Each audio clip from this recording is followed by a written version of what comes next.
बड़ी बात है जजों का प्रमोशन जो है वो जजों का प्रमोशन को जानना ये बहुत ज़रूरी है कि जजों का प्रमोशन कैसे होता है क्योंकि बहुत सारे लोगों को यही नहीं पता होगा कि जजों का प्रमोशन कैसे होता है। जजों का एक शेर है जो इकबाल ने लिखी है। हुँ, इकबाल तेरी कौम का इकबाल खो गया। हुँ। इकबाल तेरी कौम का इकबाल खो गया। जो आज सुनहरा था वो आज खो गया। जो कल सुनहरा था वो आज खो गया। इकबाल तेरी कौम का इकबाल खो गया। जो कल सुनहरा था वो आज खो गया। वो रौब रवाब वो जलाल खो गया। वो रौब रवाब वो जलाल खो गया। इकबाल तेरी कौम का इकबाल। प्रमोशन के लिए उसमें पॉइंट होता है और पॉइंट कैसे मिलता है कि कैसे आप जजमेंट देते हैं, किस तरह के जजमेंट देते हैं और कितने दिनों में देते हैं, उसका डिलीवरी पे डिपेंड करता है। उसके बाद से आपके सेनिटी भी डिपेंड करती है, उसके साथ साथ कि आपका जो रिजर्वेशन है उस प्रोसेस पे भी होता है। लेकिन बात है कि गुजरात की जब हम बात करते हैं कि यहाँ पे ये सबको एक दरकिनार करके साइड में करके प्रमोशन दिया जाता है और इतना फास्ट दिया जाता है कि सोचा भी नहीं जा सकता। अब बात आती है कि अगर कोई किसी को आप अपॉइंट करें और करने के बाद वो आपके फेवर में अगर जजमेंट दे दे तो उसका प्रमोशन कर दोगे, ये कैसे प्रमोशन हो सकता है। ये हाई कोर्ट में जो भी सूरत में हुआ उस पर सुप्रीम कोर्ट में जब उन्होंने प्रमोशन दी तो 68 समथिंग जजों का प्रमोशन हुआ, उसमें उनका भी प्रमोशन हुआ। तो वो सुप्रीम कोर्ट में आया। सुप्रीम कोर्ट में जो एम आर शाह जो है जस्टिस एक अच्छे जस्टिस माने जाते हैं और जितने भी उनके पास ये केस है उन्होंने इस पे जो है सेक्रेटरी को जो नोटिस की और उसके बाद से नेक्स्ट डेट पे लास्ट डेट पे उन्होंने जो है इस पे रोक लगा दी और इस पे अगली सुनवाई है। अगली सुनवाई पे हम देखते हैं कि इसमें क्या होता है। मुझे लगता है कि इसमें जो है नमस्कार, मैं आपके साथ औरंगजेब चौधरी फिलहाल मैं मौजूद हूं सुप्रीम कोर्ट में और हमारे साथ बातचीत करने के लिए सुप्रीम कोर्ट के लॉयर औरंगजेब खान हमारे साथ मौजूद है। जिस तरीके से राहुल गांधी को सजा सुनाने वाले जज को जो है प्रमोशन हुआ, उसके बाद बड़ी खबर निकल के ये सामने आ रही है कि अब जो है सुप्रीम कोर्ट ने अवैध बताया है। उसी पे बातचीत करेंगे। सर, किस तरीके से देख रहे हैं इस पूरी खबर को? देखिए सबसे बड़ी बात है जजों का प्रमोशन जो है वो जजों का प्रमोशन को जानना ये बहुत ज़रूरी है कि जजों का प्रमोशन कैसे होता है क्योंकि बहुत सारे लोगों को यही नहीं पता होगा कि जजों का प्रमोशन कैसे होता है। तो जजों का प्रमोशन के लिए उसमें पॉइंट होता है और पॉइंट कैसे मिलता है कि कैसे आप जजमेंट देते हैं, किस तरह के जजमेंट देते हैं और कितने दिनों में देते हैं, उसका डिलीवरी पे डिपेंड करता है। उसके बाद से आपके सेनिटी भी डिपेंड करती है, उसके साथ साथ कि आपका जो रिजर्वेशन है उस प्रोसेस पे भी होता है। लेकिन बात है कि गुजरात की जब हम बात करते हैं कि यहाँ पे ये सबको एक दरकिनार करके साइड में करके प्रमोशन दिया जाता है और इतना फास्ट दिया जाता है कि सोचा भी नहीं जा सकता। अब बात आती है कि अगर कोई किसी को आप अपॉइंट करें और करने के बाद वो आपके फेवर में अगर जजमेंट दे दे तो उसका प्रमोशन कर दोगे, ये कैसे प्रमोशन हो सकता है। तो ये हाई कोर्ट में जो भी सूरत में हुआ उस पर सुप्रीम कोर्ट में जब उन्होंने प्रमोशन दी तो 68 समथिंग जजों का प्रमोशन हुआ, उसमें उनका भी प्रमोशन हुआ। तो वो सुप्रीम कोर्ट में आया। सुप्रीम कोर्ट में जो एम आर शाह जो है जस्टिस एक अच्छे जस्टिस माने जाते हैं और जितने भी उनके पास ये केस है उन्होंने इस पे जो है सेक्रेटरी को जो नोटिस की और उसके बाद से नेक्स्ट डेट पे लास्ट डेट पे उन्होंने जो है इस पे रोक लगा दी और इस पे अगली सुनवाई है। अगली सुनवाई पे हम देखते हैं कि इसमें क्या होता है। मुझे लगता है कि इस पे जो है रद्द ही होनी चाहिए क्योंकि ये जितना भी हुआ है वो गलत हुआ है। क्योंकि अब लेकिन बात आती है कि मोदी गवर्नमेंट है, मोदी गवर्नमेंट तो हमेशा जो है वही काम करती है जो उसके बेनिफिट के लिए होता है, उसके पार्टी के लिए बेनिफिट के लिए होता है। और वो जैसे के तैसा वो एक्चुअली क्या है, इसमें गिफ्ट दिए उन्होंने, एक उन्होंने प्राइज़ दी है क्या कि माना भैया। जाए कि ये सजा सुनाने का जो है उनको इनाम है, राहुल गांधी को सजा सुनाने का? तो मैं तो कहूँगा ये सज़ा सुनाने का इनाम ही है। अगर इनाम नहीं होता तो इतना जल्दी उनका प्रमोशन कैसे हो जाता। और अगर इतना जल्दी प्रमोशन है तो उसमें आप तो दिखाओ ना क्या उनकी सीनियरिटी है, क्या उनका केस डिलीवरी है वो फास्ट है, क्या कुछ और भी उनका है, क्या रिजर्वेशन पद्धति, क्या पद्धति आपने अपनाई है जिस पद्धति में उनका प्रमोशन दिया है। तो आपने अगर देखा जाए तो इस पद्धति में आप कहीं भी फिट नहीं बैठते हो और जब वो फिट नहीं बैठते हैं साहब तो फिर उनका प्रमोशन क्यों। और उनका अगर प्रमोशन है तो बाकी जो जजेज हैं उनका प्रमोशन क्यों नहीं। और इस तरह का प्रमोशन अगर होना है तो बाकी ये सिस्टम को ख़त्म कर दो, जिसको बैठाना उसको जज बना दो, जिसको बनाना उसको आईएएस बना दो, आईपीएस आप बना दो, मानते हैं कि सीधा नेता बना सीधा दो। बीजेपी के इशारे पे जो है सारा काम किया नहीं, गया? ये जो भी हुआ है ये जो है सब जुडिस है। और जब सब जुडिस कोई मैटर होता है तो उस पर हम बहुत ज़्यादा नहीं बोल सकते, आप भी नहीं बोल सकते। ये सुप्रीम कोर्ट में है और एम आर शाह के पास है, मैंने आपको बताया भी। अब वो डिसाइड करेंगे इसमें, क्योंकि इसमें सेक्रेटरी को इसमें नोटिस किया जा चुका है और लास्ट डेट पे एम आर शाह ने जो है इसमें फिर से जो है इस पर रोक लगा दी और अगली सुनवाई है, उस सुनवाई पर हम देखते हैं कि उसमें क्या होता है। लेकिन मुझे लगता है कि जो उसमें जो उनको जो है रोक ही लगाई जाएगी और इसमें रद्द ही होगा क्योंकि ये जो भी है न्यायिक नहीं है। और जब न्यायिक नहीं है तो आप इस पे इसको नहीं चला सकते। लेकिन मोदी गवर्नमेंट की जो बात है कि इससे पहले भी आप देख सकते हो लोया वाला केस में, लोया वाला केस में तो ये जिसको चाहे कुछ भी बना दे, लोया बना दिया जिसको चाहे। वो इनका इनका नाम क्या है, इनका नाम कुछ हरीश हरीश जिसको चाहे उसको हरीश भाई बना दे।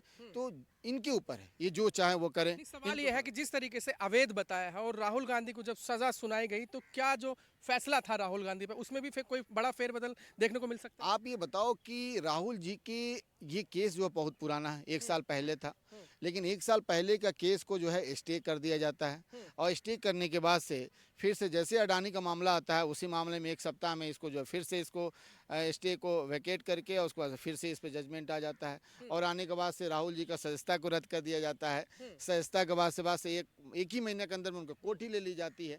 तो आप सोच सकते हो कि मोदी गवर्नमेंट का इंटेंशन क्या था, मोदी गवर्नमेंट क्या चाहती थी और वो देश को क्या दिखलाना चाहती थी। वो चाहती थी कि भाई देखो राहुल जी गलत हैं, हम गलत नहीं हैं, जो जज ने जो दिया है जजमेंट डिलीवर किया वो सही है। लेकिन ये जितना भी किया गया ये जो है एक तोहफा है और बाकी कुछ नहीं। लेकिन इससे मोदी गवर्नमेंट को कोई फ़ायदा तो हुआ नहीं।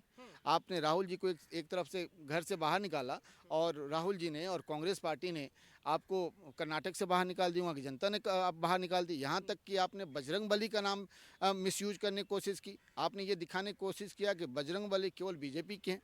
आपने ये कोशिश की कि जिस तरह से राम जी को दिखाने की कोशिश की राम जी केवल बीजेपी के हैं, उसी तरह बजरंग बली को आपने बजरंग दल से जोड़ा। लेकिन इसका कोई फ़ायदा नहीं हुआ और वहाँ के जनता ने जो आपको नकार दी। और ख़ासकर जिस बेल्ट में ये इन्होंने ये सोचा कि पूरा कर्नाटक में चलेगा, लेकिन कोंकण वहाँ बेल्ट है जो कोस्टल एरिया है जिसमें मैक्सिमम जो कोंकणी ब्राह्मण आते हैं, वहाँ पे भी बीजेपी फेल हो गई। आप क्यों मानते हैं कि जिस तरीके से जज का जो प्रमोशन हुआ है राहुल गांधी का जो पूरा केस है उससे आप कैसे मानते हैं, किस तरीके से देखिए जज का प्रमोशन है कि मैं इसको राहुल जी के साथ इसलिए जोड़ना चाहूँगा कि वही जज जो है आपको जजमेंट डिलीवर करते हैं और उनको जो एक ही महीने के अंदर में विद इन मंथ उनका जो प्रमोशन हो जाता है और प्रमोशन पर नुक्ताचीनी होती है, यानी कि उस पर जो है नोटिस भी होता है और उसको कैंसिल भी किया जाता है।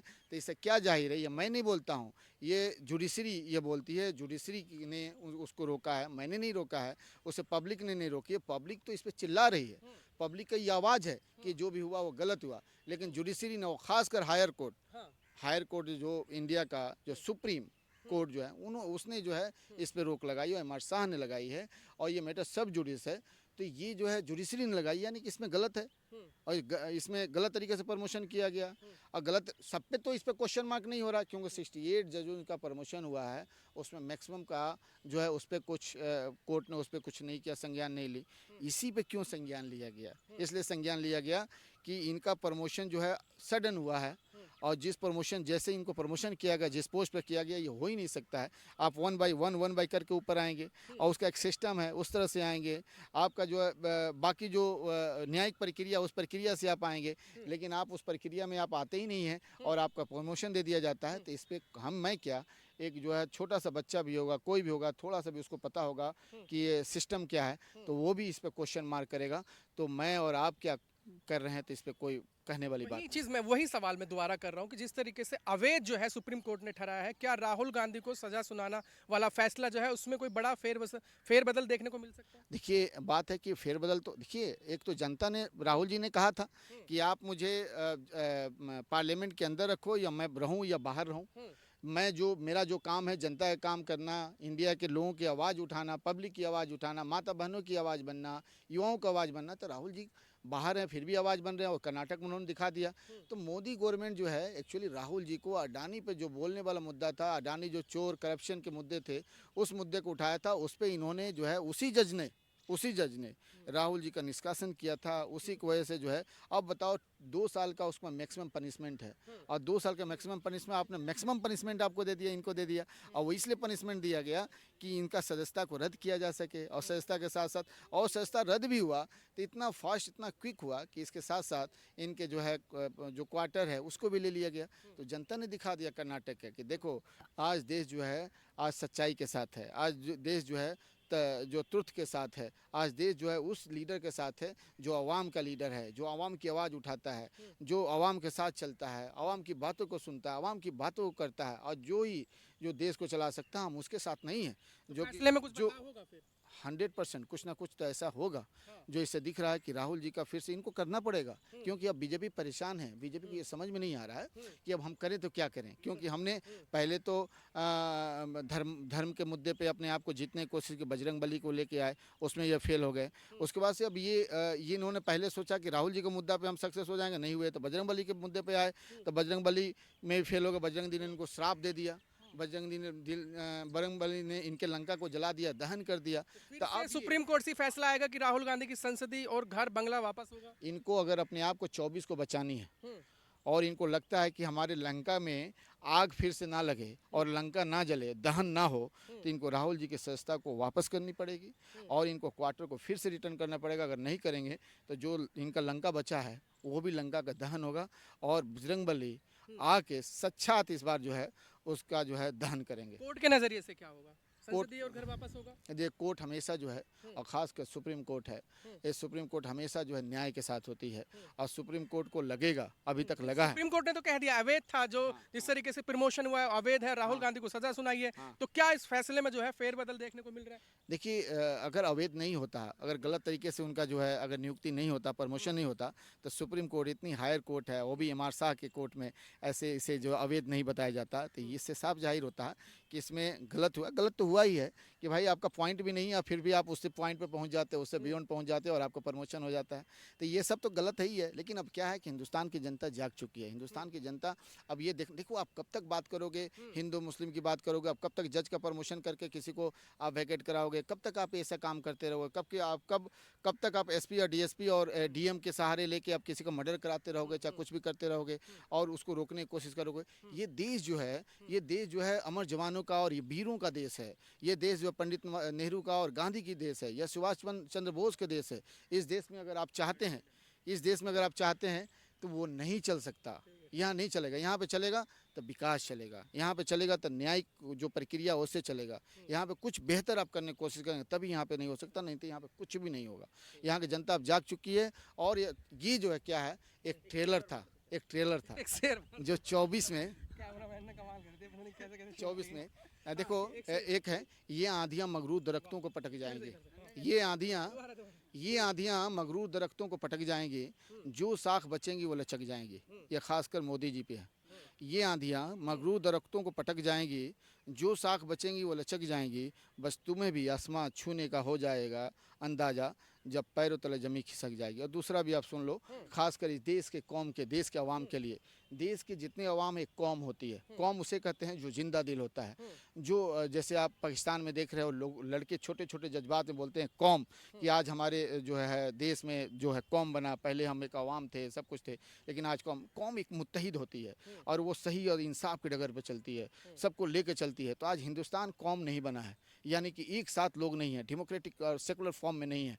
तो मुझे लगता है कि उसके लिए एक शेर है जो इकबाल ने लिखी है, इकबाल तेरी कौम का इकबाल खो गया, इकबाल तेरी कौम का इकबाल खो गया, जो आज सुनहरा था वो आज खो गया, जो कल सुनहरा था वो आज खो गया। इकबाल तेरी कौम का इकबाल खो गया, जो कल सुनहरा था वो आज खो गया। वो रौब रवाब वो जलाल खो गया, वो रौब रवाब वो जलाल खो गया। इकबाल तेरी कौम का इकबाल खो गया। यानी कि इस देश के जो जज्बात है, इसका जो सेकुलर व्यू है, इसका जो गंगा जमुना तहजीब है, लोगों की अपनी जो पहचान है, इस हिंदुस्तान की जो पहचान के लिए जानी जाती है, वो खो चुकी है। क्योंकि हम फिरका परस्ती में बढ़ चुके हैं, हम आपस में बढ़ चुके हैं। हिंदू मुस्लिम के अलावा हम जो है राजपूत, भूमिया, शेख, पठान और बाकी चीज़ों में बढ़ चुके हैं, ओबीसी और इसमें बढ़ चुके हैं। इस सबको एक होना पड़ेगा और देश को मजबूत करने के लिए देश की एक नई प्लानिंग के साथ, एक नई अच्छी सरकार के साथ हमें चलनी पड़ेगा, खासकर